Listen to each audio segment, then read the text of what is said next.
It wouldn't take much for me to avoid flying. Although I naturally have an interest in the aircraft themselves, this is probably due to, as I mentioned before, my father's career in the aerospace industry.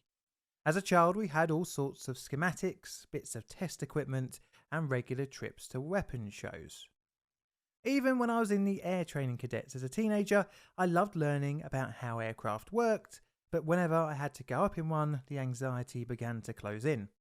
Oh, and I also loved the fact that a Ministry of Defence sponsored organisation aimed at children also allowed us to handle, field strip and fire Lee Enfield, Martini Henry and SA-80 rifles. Who said us Brits were a gun-shy society? Anyway, today's subject definitely hasn't improved my anxiety when it comes to being more than a couple of 100 feet above ground level. In this episode of Scandal, we're going to peek behind the curtain of one of aviation's newest and arguably worst scandals. That is, of the Boeing 737 MAX, its victims and cover-up. Welcome to Scandal, a new Plainly Difficult series.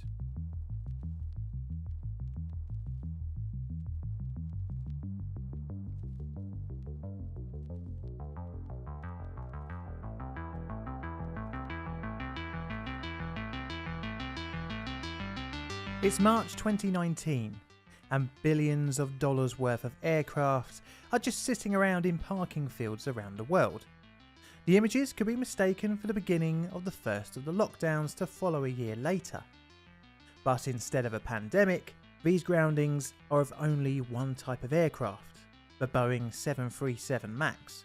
346 deaths and 2 strikingly similar aircraft crashes, and a new feature deliberately hidden from the pilots are the reason.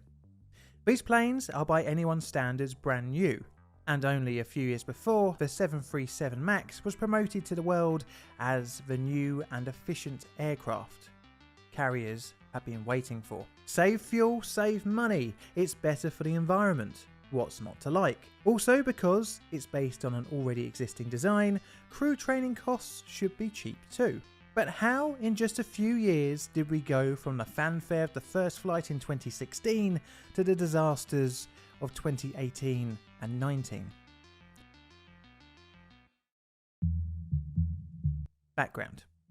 Boeing's history goes back a long way to during the First World War, when it was called Pacific Aero Products Company. This would be changed after only 1 year of operation to the Boeing Aeroplane Company in 1917. In the early days, the company, under the leadership of William E. Boeing, built planes as well as operating them for customers. In 1929, the company was renamed again to United Aircraft and Transport Corporation. Under this name, the company acquired even more small businesses. Its airlines part of the business was merged to make United Airlines, and in 1934, its operations and manufacturing parts of the business were split up. The manufacturing side continued to expand. It would make a lot of money when the brewing storm clouds of war hit the US in the late 1930s. They've manufactured loads of B-17s and B-29 bombers, making the company 12th among the United States corporations in value of wartime production contracts. But bombers became great test beds for developing the transporting of not deadly weapons, but instead people on business trips and holidays. Okay, I'm going to fast forward to the 1960s with Boeing's development of what will become one of the world's best-selling jetliners, the 737. By this time, Boeing had taken the crown as the leading airliner manufacturer. Although not the first to market, their 707 passenger plane became the de facto face of jet travel. This was because it had a great feature of not exploding in mid-air. And I'm looking at you, the Comet. Right, back to the 737. A very popular product. The concept for a new airliner for the Boeing company came out of a need to offer a product that could supplement its customers' 727 fleets of short-hop, tri-engined planes. The 727 had been developed to cover the smaller local airport market, which the much larger 4-engine 707 would struggle to make financially viable. Consider it like a small local bus compared to a big intercity coach. Well, the 737 was to be similar, as early market research indicated a need for a capacity of around 50 to 60 passengers. As such, the new aircraft would have 2 engines. In an effort to reduce costs, Boeing tried to make use of as many parts out of the bin from the 737 sisters. Similar fuselage from the 707 and similar flight control equipment from the 727. The original designs had rear-mounted engines, but quickly this was changed to wing-mounted pods, aided in passenger capacity. The engines were mounted directly to the wing, allowing for shorter landing gear, which had the useful side effect of making luggage loading and unloading quicker, but could cause issues for any future larger re-engine projects. The standard at the time was hydromechanical flight controls. This is that all movements are transmitted from the pilot's stick via cables to hydraulic servo valves, which then powers the actuators, which in turn move the flaps and other control surfaces on the wings and tail. Well, from paper to air only took 3 years, with the 737's maiden flight on the 9th of April 1967. Not long after several successful test flights, the Federal Aviation Administration issued Type Certificate A16WE, giving a big thumbs up to the 737-100 for commercial flight on the 15th of December 1967, with Lufthansa passengers becoming the first people to fly a commercial flight with the new jet on the 10th of February 1968. The aircraft would go on to dominate the market for the next few decades, all while Boeing continued to tweak and improve the design. However, the rather archaic control system remained. The design was not without issues. One such would rear its ugly head in the 1990s. On the 3rd of March 1991, United Airlines 585, a Boeing 737-200, would experience a sudden right-hand nose pitch down whilst attempting to land in Colorado Springs. The resulting crash killed all 25 aboard. What was perplexing to investigators was that the captain of 585 operated a strict and conservative cockpit, strongly adhering to rules and procedures. A second, remarkably similar event happened on the 8th of September 1994. US Air Flight 427, a larger Boeing 737-300. It crashed near Pittsburgh, Pennsylvania. This time, it was a nose-down left turn. The pilots managed to wrestle the plane level only for it to turn a second time. Sadly, the aircraft and all 132 were lost. There was a theory regarding the 1991 crash that an uncommanded rudder movement was the cause, but sadly the wreckage was too mangled to find the defect. The NTSB would finally get a break when a third plane, Eastwind Airlines Flight 517 on the 9th of June 1996, briefly experienced an unexpected rudder command. Thankfully, the plane landed safely. The crew and passengers also survived. The NTSB were able to gather valuable information from the aircraft and crew, resulting in a preliminary conclusion of a faulty rudder PCU and its dual servo valve. This could jam and turn the rudder in the opposite direction of the pilot's input. Needless to say, the event would confuse flight controls with deadly results. Boeing and the NTSB would test multiple units, confirming the fault and ordering Boeing to completely replace all units by 2002. But although this horrendously expensive fault was dealt with, a new aircraft, not from Boeing, but a rival, would start eating up the industry.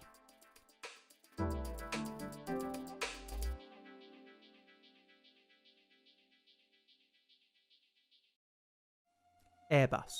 1987 would see the first flight of the 737's biggest competitor, the A320. Up until the late 1980s, the 737 dominated the market, but after A320 was released, air carriers now had a solid alternative. With this competition, the two aircraft became intertwined. As such, each company set out to improve upon and develop their popular platforms. Because the A320 was newer, it had a much more modern fly-by-wire control system, where the pilot's controls aren't mechanically coupled to the hydraulic actuators that move the flaps. Instead, the pilot's controls are from a joystick which transmits electrical signals to the control surfaces. This helps maintenance costs as there is no complex systems of mechanical linkages and cables to deal with. It was lighter, being made out of composite materials, and boasted a wider cabin at 3.95 outside diameter meters compared to 3.8 meters to the 737. Airbus boasted that the 737-300 burnt 35% more fuel and has 16% higher operating costs per seat than the V2500 powered A320. And fuel and maintenance costs are vital for scraping as much profit out of shorter routes. The new plane essentially made budget airlines a possibility, but the 737 still proved popular, and as such carried on in production even at the new millennium. It was now in its third generation, aptly named Next Generation 737, which was launched in 1997. Next gen development was directly caused by Boeing's old sister company starting to make orders for, you guessed it, the A320. As the early 2000s came along, the 737NG was the standard offering from Boeing. But although better than the second gen classic 737, the design was still showing its age. Why not design and build a brand new aircraft with the idea of improving efficiency and the like, you may ask? Well, Boeing had thought of that already. During 2006, the company pondered on the idea of a completely new design to be out for 2010. Initial interest from the market looked good, but Airbus was about to put a spanner in the works.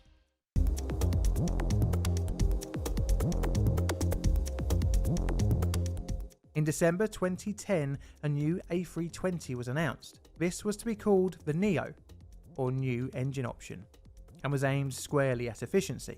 The new model was essentially a re-engined design with two more fuel-efficient turbofan units, either from CFM International LEAP or the Pratt & Whitney PW1000G. With the addition of wing sharklets, you know, the little bent parts on the wingtips, the A320 Neo boasted 15 to 20% more fuel efficiency than the previous generation 320. Don't forget that the previous generation was already more efficient than the 737. As such, the Neo hit the market strongly. Over 600 commitments were made at the Paris Air Show, and by the end of the year, the total backlog of orders exceeded 1,000. This made the 320 Neo the world record holder for opening orders. This didn't go unnoticed by Boeing, but they were adamant that a new plane was the way to go. But long-term customer American Airlines would sway Boeing to scrap a clean sheet design when it ordered 260 Airbuses, breaking the previous Boeing monopoly at the airline. But it wasn't all terrible.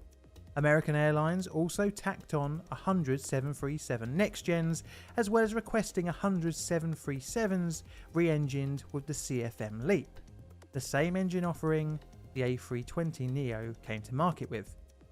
And here enters the fourth generation 737 MAX. The 737 MAX. Okay, it feels like it's taken a while to get here. We are nearly 1,800 words into the script, and only now we're talking about the subject for the video. But by now you all must know I do love a bit of context. The new re-engined 737 was approved by Boeing's board of directors on the 30th of August 2011. It was hoped that the project would achieve a 4% reduction in fuel burn rate compared to the A320.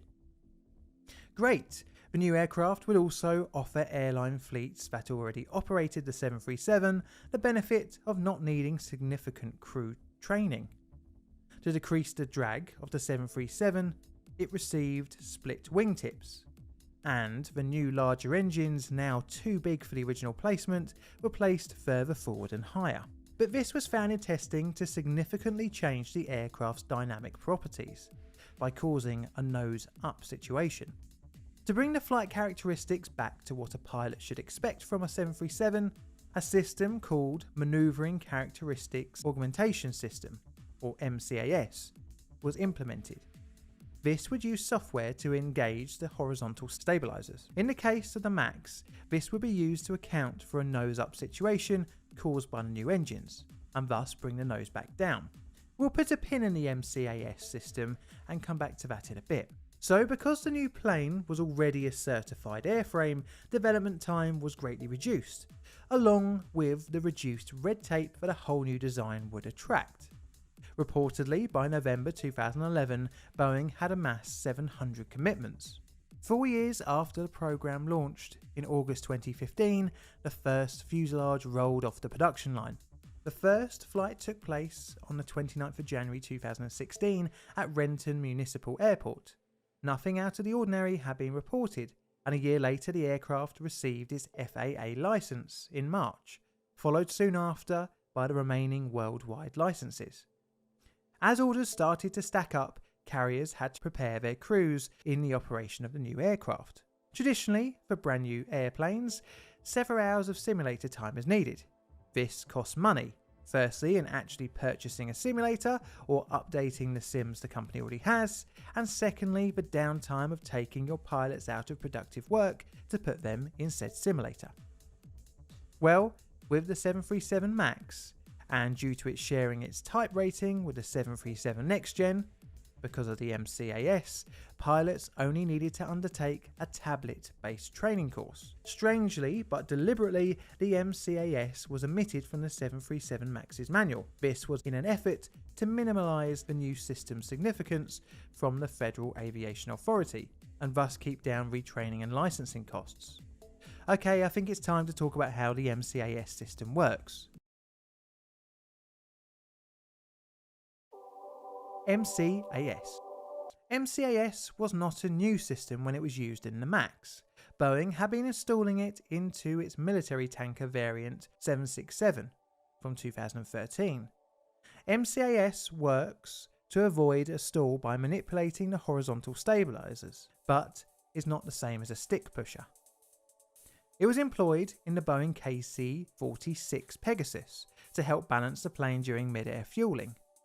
But the 737 MAX's sole purpose was to make the plane feel like its predecessor, because the new bigger engines were placed further forward than in previous generations. This system was only active when the MAX was under manual control. It was given, in the software of the plane control system, complete authority to bring the aircraft nose down when it detected a potential stall. The pilot's inputs into the controls would not override the MCAS. In November 2016, two of Boeing's 737's MAX flight technician pilots discovered changes to the MCAS system. Instead of informing the FAA, Boeing, through these two pilots, concealed this information and deceived the FAA, meaning the changes weren't added to the flight manuals, thus limiting the perceived effect of the system on the operation of the aircraft, hiding the severity of MCAS from pilots. This in turn allowed Boeing to advertise the aircraft as not requiring significant retraining. The difference between the 737 and the KC-46 MCAS system was that it was activated when a single angle of attack sensor detected the nose rising too far, even though there were two sensors on board, which meant the system was susceptible to a single point failure. If both sensors disagree, an alert can be given to the pilot on a screen. However, this was an optional paid extra, and not all operators purchased this.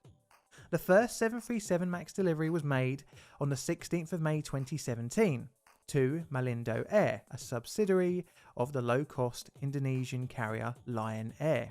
And from there, deliveries continued, with carriers around the world receiving their shiny new 737s. By May of 2018, around 130 MAXes were in service, with 28 airlines, racking up over 40,000 in-service flights. This number would increase as more aircraft were delivered. One such in August 2018 was a 737 MAX 8, registration PK-LQP.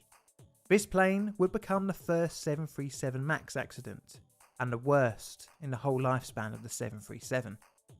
A Lion Air Boeing 737 MAX 8 carrying 189 people crashed into the sea this morning. Lion Air 610. Now, I know I've mentioned this whole issue of reducing pilot training needs a few times in this video, but this section shows why it is such a bad idea to hide a new system from pilots, even if it saves you a whole load of money. It is the morning of the 29th of October 2018, and 31-year-old Captain Sunija and 41-year-old co-pilot Harvino prepare their 737 MAX for a flight from Jakarta to Pangkal, Penang, Indonesia. Both pilots are very experienced, with the captain having amassed over 5,000 hours in the 737. Their aircraft today is pretty new, having just over 500 hours of operation. The crew arrangement for today's flight was a little bit last minute, with the co-pilot only being informed at around 4 o'clock in the morning. And to add more misery to the morning, the captain is suffering from the flu. With all crew, including a Lion Air engineer and passengers aboard, the co-pilot seeks authority to taxi to the runway from Jakarta, ATC. Captain Sunija is at the controls. Jakarta Tower issues takeoff clearance and the plane departs the runway at 6:20 and 33 seconds in the morning. Just 3 seconds later, the stick shaker begins. The plane thinks it's about to stall. An air traffic controller clears the pilots to climb to 27,000 feet. The altitude being displayed to the pilots wasn't making any sense. The co-pilot asked for confirmation of their altitude from ATC, and it replied 700 feet. The confusion in the cockpit increased as the two men tried to find the correct checklist. They attempted to climb, but the nose keeps on being pushed down. None of the readings are matching up. An excess speed warning sounds as the plane is descending. 11 minutes after takeoff, the voice recorder picks up the automatic warnings, terrain, terrain, followed by sync rate. At 6:33 am, Lion Air Flight 610 loses communication contact with ATC. The plane and all 189 aboard are gone. Indonesia's Transport Ministry ordered emergency inspections of all the 737 MAX 8s in the nation's fleet, but all seemed good. Preliminary investigations hinted at a control issue stemming from a faulty angle of attack sensor. The airplane's digital flight data recorder recorded a difference between the left and right angle of attack sensors that was present during the entire final flight.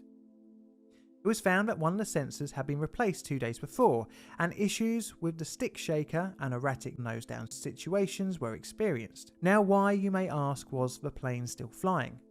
Well, according to Lion Air officials, Boeing maintenance guidance did not state that it was required to take the plane out of service for that particular fault.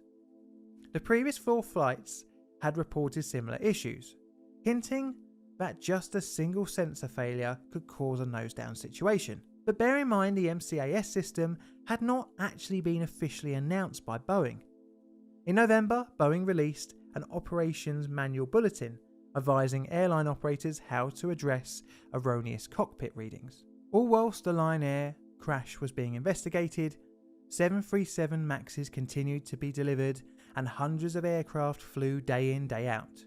Even though Boeing were aware of the one sensor failure equals nosedive event and the fact that pilots would more than likely be caught off guard by this. By March 2019, Boeing had delivered 386 of the 737 MAX jets throughout the world. But a worrying case of Groundhog Day would hit the industry on the 10th of March. Ethiopian Airlines Flight 302. Ethiopian Airlines Flight 302 was a 737 MAX 8, the same as the ill-fated Lion Air 610. It was scheduled to be an international passenger flight from Addis Ababa, Ethiopia to Nairobi, Kenya. The captain of the morning's flight was Yared Getachew, a 29-year-old who had over 8,000 hours under his belt. The first officer, however, was a new graduate, Ahmed Nur Mohammed Nur, aged 25. He only had around 360 flight hours logged. There were a total of 149 passengers and 8 crew on board. At 8:37 and 34 seconds AM local time on the 10th of March, ATC issued takeoff clearance to ET302. Takeoff roll began from the runway, and all seemed normal. Values of the left and right angle of attack sensors also matched. At 0838 and 44 seconds AM, shortly after liftoff, the left and right AOA values deviated. Just like with Lion Air a few months before, the stick began to shake, telling the pilots that the plane thought it was going to stall. The MCAS system then activated and pushed the nose down. The pilots wrestled with the 737, managing to just about keep it in the air. The MCAS activated again, dropping the nose. At 8:40 and 35 seconds, the first officer called out, "Stab, trim, cut out." The captain agreed and the trim tab system was then cut out. This also killed the MCAS, but the plane was still trimmed for a nose down scenario. And with the engine still at takeoff power, the ground was getting ever closer. The pilots attempted to manually crank the stabilizers to a neutral position. At 8:43, the captain requested switching back on the trim tab system in order to regain neutral stabilization. But this also switched back on the MCAS. With the MCAS back on the plane, it went further into a nose down position and crashed at 8:44, 6 minutes after takeoff. Flight 302 had hit the ground at roughly 700 miles an hour. Needless to say, there were no survivors. The flight data recorders were found pretty quickly and were sent to France for investigation. Pretty quickly, the similarities with Lion Air 610 were undeniable. On the 4th of April 2019, the ECAA issued its preliminary report. Although not naming MCAS directly, it did state that the automatic trim command occurred without any corresponding motion of the stabilizer. Boeing's Dennis Muhlenberg released a statement which tried to push the blame onto the pilots. Pretty dick move if you ask me. Even other pilots, such as the Hudson River Miracle pilot Sully Sullenberger, stated after attempting the event in a simulator, "It's been obvious since the Lion Air crash that a redesign of the 737 MAX 8 has been urgently needed, yet has still not been done. And announced proposed fixes do not go far enough." He went on to say that a co-pilot with around 200 hours would have insufficient experience to deal with such a stressful situation. Hello, John here. Have you ever wondered who made the racket in the background to this video, or the other Scandal episodes, or even the outro songs on pretty much every recent Plain Difficult episode? Well, wonder no more, as it was made by me, John.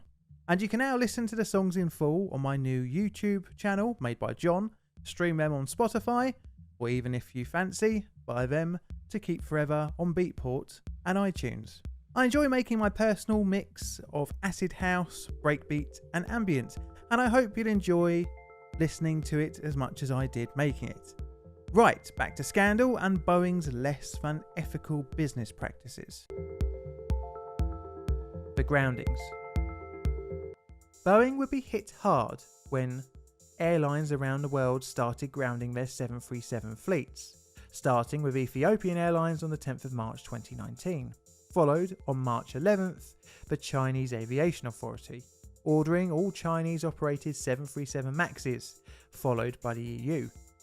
Only one country still held that the MAX was airworthy, the good old USA, but they couldn't piss into the wind for too long, eventually grounding all of the US MAXs on the 13th of March 2019. Officially, by March 18th 2019, all 387 aircraft in service were grounded. This would mark a financially crippling time for Boeing. Delays after delays would haunt Boeing as it promised software updates to reinstate the plane, but would keep on being delayed. As the delay to the software mounted, the plane came under increasing scrutiny. Production was cut by 1/5 in April 2019, but this wouldn't be the end. 737 MAX customers were doubly hit with useless aircraft and reduced schedules. The A320 at this point probably felt like a better option. During 2019, multiple investigations and committee meetings were held to discuss the MAX, and two of which were quite extreme in the differences in their questioning. A committee meeting in May opened up with a very favourable to Boeing line of accusations from Sam Graves of Missouri, ranking member of the House Transportation and Infrastructure Committee. He would state, "For me, the accident report reaffirms my belief that pilots trained in the United States would have successfully been able to handle this situation. The reports compound my concerns about quality training standards in other countries, and that's why I've asked the DOT Inspector General to look at international pilot training." This committee meeting was directly quoting from a report paid for by institutional investors with large holdings in Boeing stock. However, even the simulator runs used in the report kind of contradict this. As one instance, the crew was only saved by the pilots undertaking a very old technique called the roller coaster method. This involved letting the yoke go to relieve the forces on the tail, then cranking the wheel, and repeating this several times. This technique has not been in US pilot manuals for decades, and during the simulator session, the pilot lost 8,000 feet of altitude. I should say that in the real-life scenario of the Ethiopian Airlines crash, they never even reached 8,000 feet to begin with. In October 2019, Boeing company president and chief executive officer Dennis Muilenburg testified before the Senate Transportation Committee hearing on aviation safety and the future of Boeing's 737 MAX. He was grilled with questions about internal messages that had raised concerns over the MCAS issue of a single failed sensor. During the Senate committee, it was highlighted that in the contract with Southwest Airlines, the largest 737 MAX operator, that Boeing would be required to pay the airline $1 million per aircraft delivered if pilots needed to undertake simulator training. Clearly something Boeing would not have liked to have done, thus giving reason to downplay the MCAS system from the FAA and the airlines. When asked about the single sensor activation of MCAS, Muilenburg said, "We tried to rely on previous architecture. We learned, and we're moving to a two-sensor architecture." On discovering, accountability rep Daniel Lipinski of Illinois asked, "I'm not sure what accountability means if you received a $15 million bonus after these planes crashed." Questions were also brought to the CEO about self-certified specifications of the plane because it was a derivative of a current type. Muilenburg denied any knowledge of the internal messages and proved to be not a good look. But how did Boeing manage to get this new potentially deadly feature past the FAA? Well, in a December 2018 Boeing slideshow, the company set out how it felt the MCAS didn't need to be individually assessed, as it did not consider it new or novel. Boeing had an Organization Designation Authorization. This allows certain certifications and safety checks to be delegated away from the FAA to a manufacturer. This helped the FAA not have to be involved in every aspect of the certification of an aircraft, but it was intended for minor non-safety things rather than major control and safety issues. Self-certifying your own products, I can't imagine that ever being abused. If it had individually assessed the MCAS, then the FAA would have needed to have been involved in assessing the new system. The company argued that MCAS wasn't new or novel because a similar system was previously used in the 767 tanker for the Air Force. But the implementation was different, as the 767 used data from both AOA sensors to determine if MCAS would intervene, whereas the 737 MAX only used one. Well, a review of Boeing's Organization Designation Authorization resulted in November 26, the FAA revoking Boeing's ability to issue airworthiness certificates for individual MAX aeroplanes. The FAA set out 4 required improvements for the MAX before it could be ungrounded. First, installing new flight control computer software. This change is intended to prevent erroneous MCAS activation, among other safeguards. Installing updated cockpit display system software to generate an AOA disagree alert. This will alert pilots that the aeroplane's 2 AOA sensors are disagreeing by a certain amount, indicating a potential AOA sensor failure. incorporating new and revised operating procedures into aeroplane flight manuals. This change is intended to ensure the flight crew has the means to recognise and respond to erroneous stabiliser movements and the effects of a potential AOA sensor failure. Changing the routing of horizontal stabiliser trim wires. This is intended to bring the aeroplane into full compliance with the FAA's wire separation safety standards. In addition to these 4 design changes, the FAA also will require operators to conduct an AOA sensor system test and perform an operational readiness flight prior to returning each aeroplane to service. But as 2019 was drawing to a close, the company took another nosedive, excuse the pun, when 737 MAX production completely paused on December 17th. Later on in the month, Dennis Muilenburg resigned to be replaced by board chairman David Calhoun. In the September of 2020, a final committee report on the Boeing 737 MAX was released. It put the blame on Boeing and the FAA, saying, "Both Boeing and the FAA share responsibility for the future development and ultimate certification of an aircraft that was unsafe. There was tremendous financial pressure on Boeing and the 737 MAX program to compete with Airbus's new A320neo aircraft. Among other things, this pressure resulted in extensive efforts to cut costs, maintain the 737 program schedule, and avoid slowing the 737 MAX production line. On the 27th of May, Boeing resumed production of the MAX, albeit slowly, and a month later, test flights resumed to achieve recertification. The light was at the end of the tunnel for the MAX, as it would soon return to the skies. The updates had been done, and test flights were underway. In September 2020, FAA Administrator and ex-Delta Airlines Boeing 737 pilot Stephen Dixon conducted a 2-hour test flight.